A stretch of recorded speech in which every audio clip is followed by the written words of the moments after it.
sesungguhnya bukan orang lain juga, Kang Satria. Kayaknya Yaitu? Kang Satria sepakat dengan saya. Saingan terberat itu ada pada diri atlet. Betul. Kan?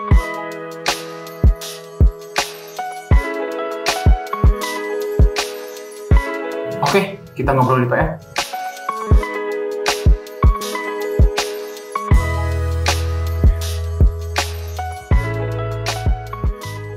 Assalamualaikum warahmatullahi wabarakatuh, Sobat PR. Assalamualaikum. Kita hadir di sini untuk di acara ngobrol di PR ada Pak Ketua KONI Jawa Barat, Pak Budiana.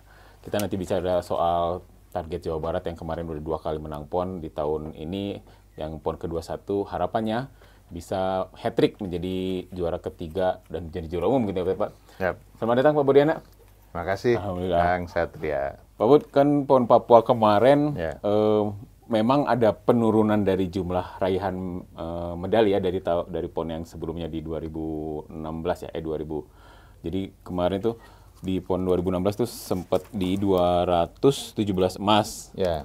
Walaupun memang nomor pertandingannya ada banyak, ada 756. Ya. Nah, terus di 2021 kemarin yang 2021 di 2021 Papua 133 emas dengan 19,53%. Nah, untuk target tahun ini kalau memang mau jadi hat-trick apa ya, target emasnya berapa dan perkiranya berapa persen dari jumlah emas yang nanti dipertandingkan, dan ada nomor pertandingan bertambah atau bagaimana Pak jumlah atlet juga kan? Ya, makasih Kang Satria. Nomor pertandingan jelas bertambah. Nomor tanding bertambah, malah menjadi 2 kali lipat dibandingkan di Papua. Papua itu 681, Ya. lalu di Aceh dan Sumut ini menjadi 1042 nomor pertandingan. 1042 1042 nomor pertandingan, 2 kali lipat, luar biasa. Nah, ini mengapa terjadi? Karena akibat dari adanya 2 PB PON atau 2 tempat. Oh, nanti di Aceh dan di Sumut. Nah, ini adalah kebijakan Presiden Pak Jokowi dalam masa persiapan waktu itu, bahwa Indonesia dalam pelaksanaan Pekan Olahraga Nasional akan diadakan di 2 provinsi yang berdekatan. Ya. Nah, berikutnya juga PON ke-22 akan diselenggarakan di NTB dan di NTT. Oh, jadi 20. Ya, jadi nanti kalau Jawa Barat ya tuan rumah lagi, ya pasti harus dengan DKI bersama-sama gitu. Nah, dengan demikian tantangan kita menjadi lebih besar karena ada begitu banyak nomor pertandingan, dan dari seluruh cabang olahraga yang dipertandingkan kita 99% mengikuti semua. Hanya ada 2 cabur yang tidak kita ikuti, yakni cabur bela diri kuras dan kabadi. Kuras dan kabadi. Ya. Apa itu Pak? Kuras itu turunan dari judo dan gulat. Oh.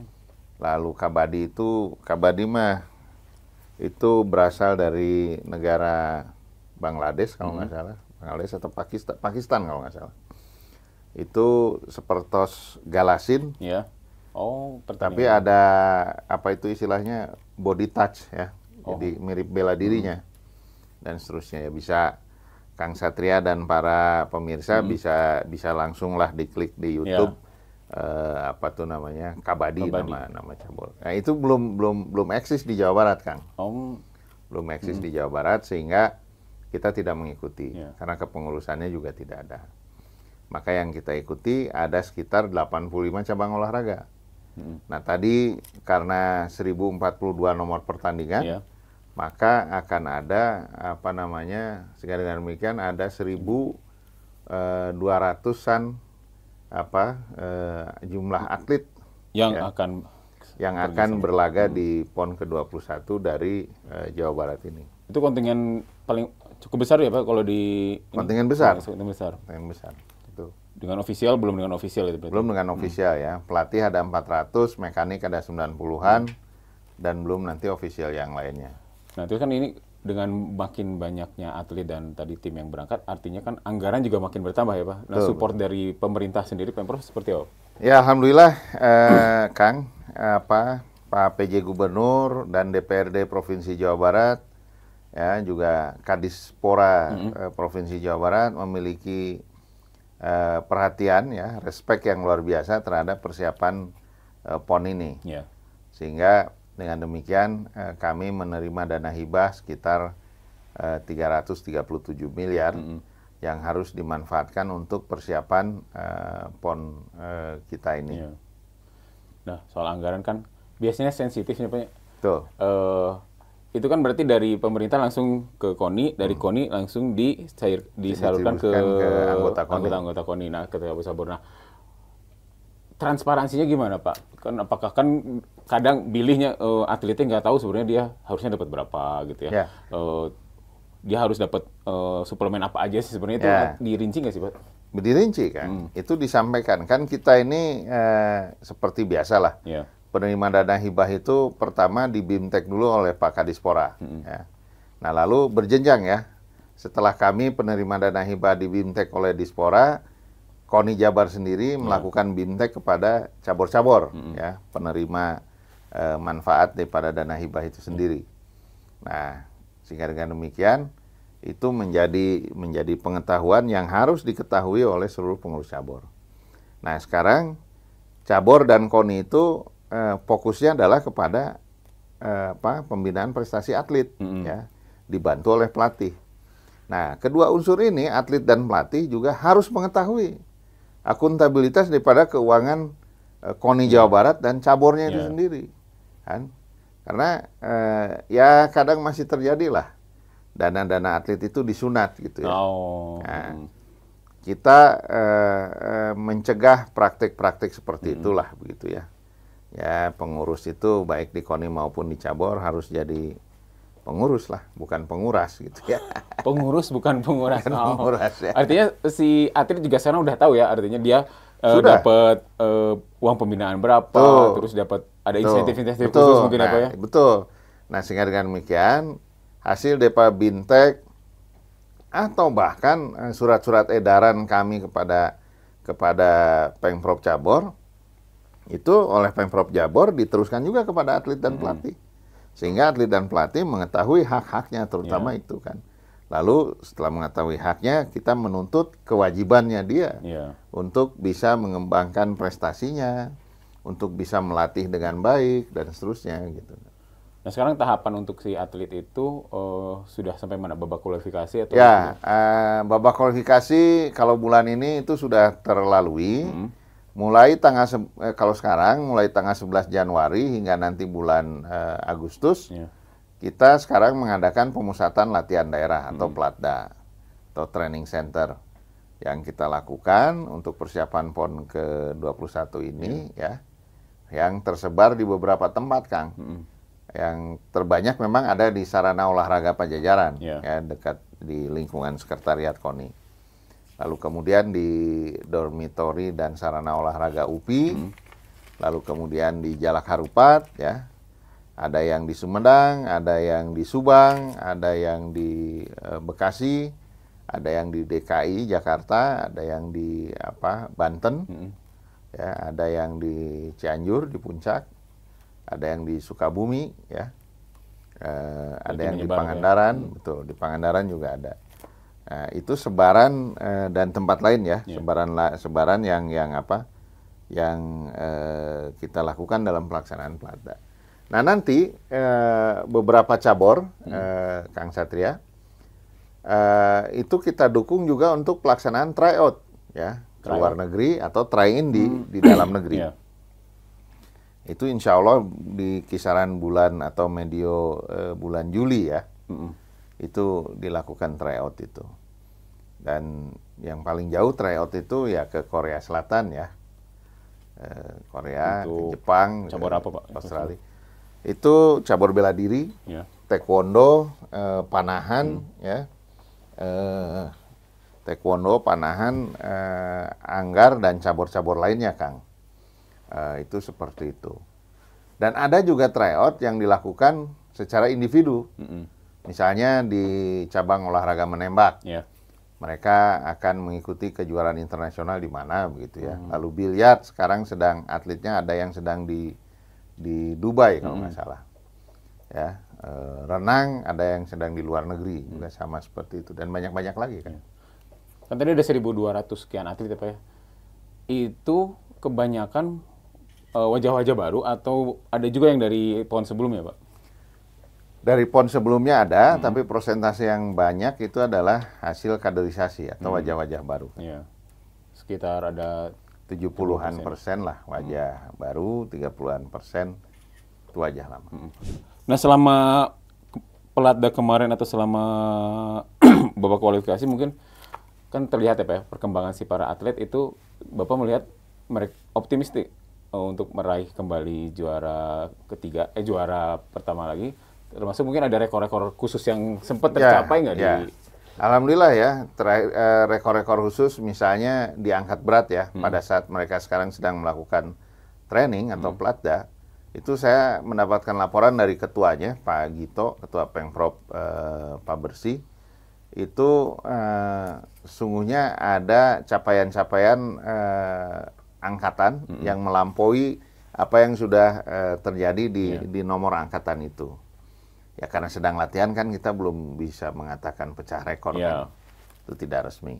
Tapi ya syukur alhamdulillah lah. Kita melihat seperti itu pun berarti ada kesungguhan daripada atletnya melakukan program latihan, mengikuti SOP yang dibuat oleh tim pelatih dan seterusnya. Itu jadi kebanggaan kami kan. Nomor unggulan Pak yang dulu kalau raihan emas, pendulang emas kan dulu dayung ya Pak. Nah, kalau untuk nanti juga masih menjadi ini juga Pak dayung. Insya Allah dayung masih menjadi primadona Jawa Barat ya, dengan pada saat PON Papua ada 20 emas yang mereka raih, itu luar biasa, angka yang paling luar biasa dari seluruh cabur yang mengikuti PON Papua kemarin. Dan komitmen atletnya saya beberapa kali, bahkan ketika bulan Ramadan kemarin saya menengok juga pola latihan di saat melaksanakan ibadah Ramadan. Rata-rata mereka kuat melakukannya gitu kan. Nah kan biasanya kalau ini suka ada isu atlet pindah atau pembelian atlet itu ramai juga nggak Pak di dalam beberapa ini? 1 tahun ke belakang Ketua Umum KONI Pusat Pak Marsiano Norman itu telah melakukan ketetapan bahwa September kalau nggak salah, September tahun lalu itu batas akhir daripada mutasi atlet. Jadi setelah itu tidak boleh ada mutasi atlet. Jadi udah jelas tercatat di September aja kalau memang mau pindah masih bisa, tapi di September. Menarik juga. Nah, soal atlet nih Pak, untuk nanti yang 1.200 ini rentang umurnya dari berapa sampai berapa? Yang paling muda berapa? Yang paling muda mungkin ada yang belasan tahun kan. Ada yang belasan tahun, ya 17, 18 begitu. Yang paling tua ada di cabur bridge, ada di biliar ya. Itu di kisaran 60-70 tahun. Sebenarnya ada batasan umur nggak sih Pak? Bagaimana cabornya? Ciri khas cabornya masing-masing. Tapi mayoritas batasan umur. Batasan umur. Misalkan kalau kan ada beberapa kategori cabur gitu ya. Kalau misalkan di bela diri biasanya peaknya sampai umur berapa Pak? Rata-rata. Bela diri ya kepala 3 ya. Kepala 3. Mirip dengan sepak bola mungkin.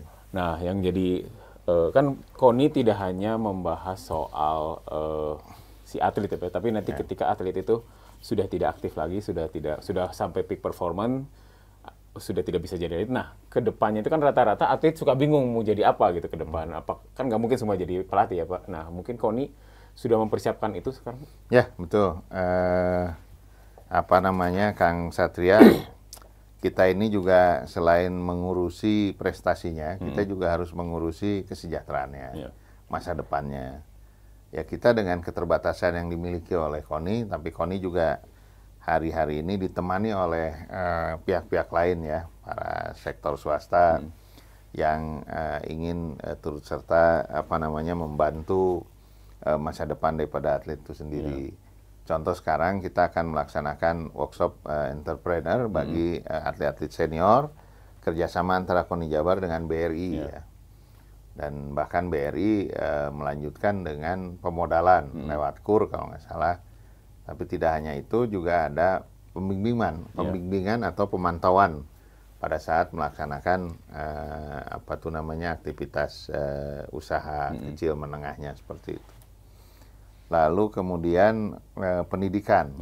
Karena atlet ini Kang Satria kadang-kadang kasihan ya kalau beberapa nomor tertentu saya tanya, kamu kuliah di mana atau sekolah di mana? Kami tidak melanjutkan, Pak. Oh, karena mungkin Kami habis hanya waktu juga sampai ya, SMA, ya. bahkan hanya sampai SMP juga ada.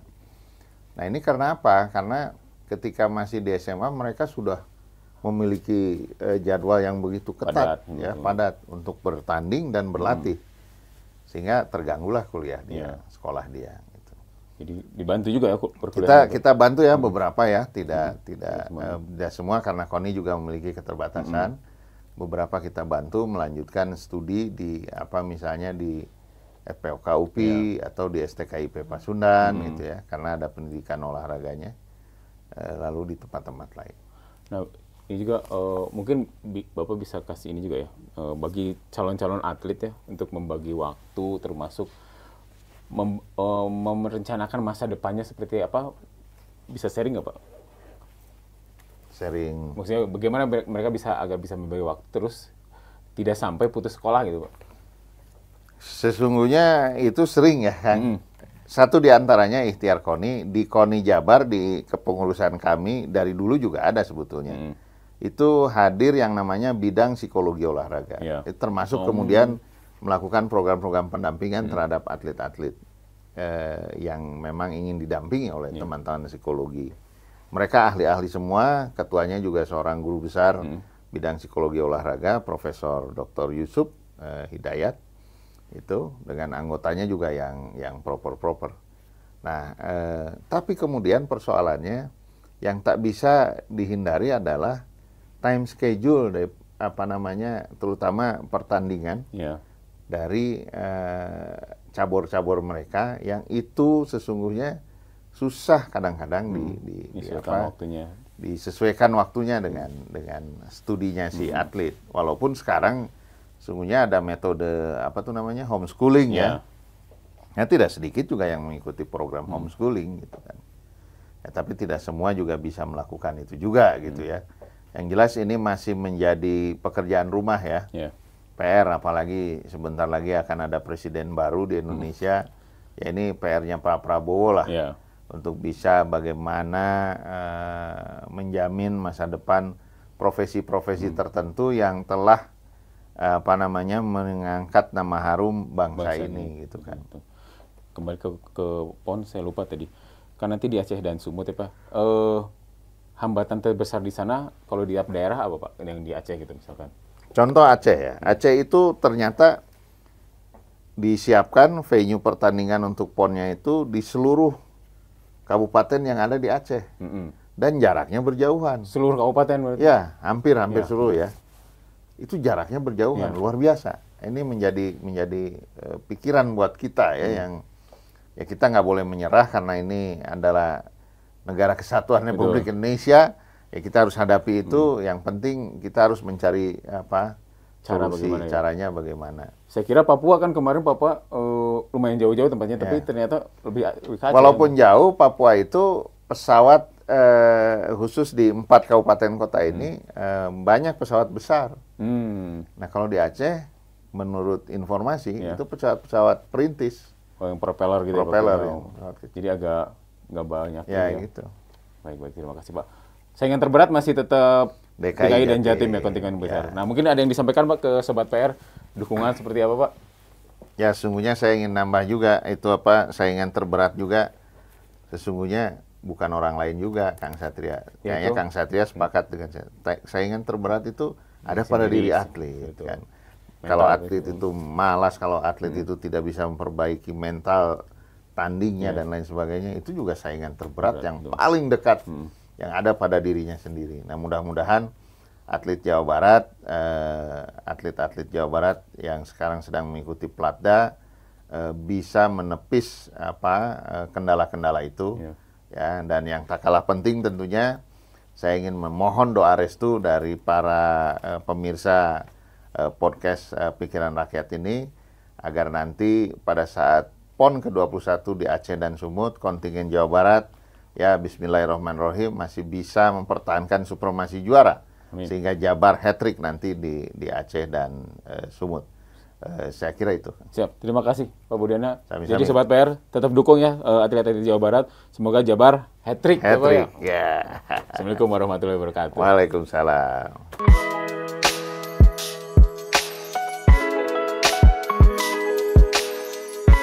Oke, kita ngobrol di ya.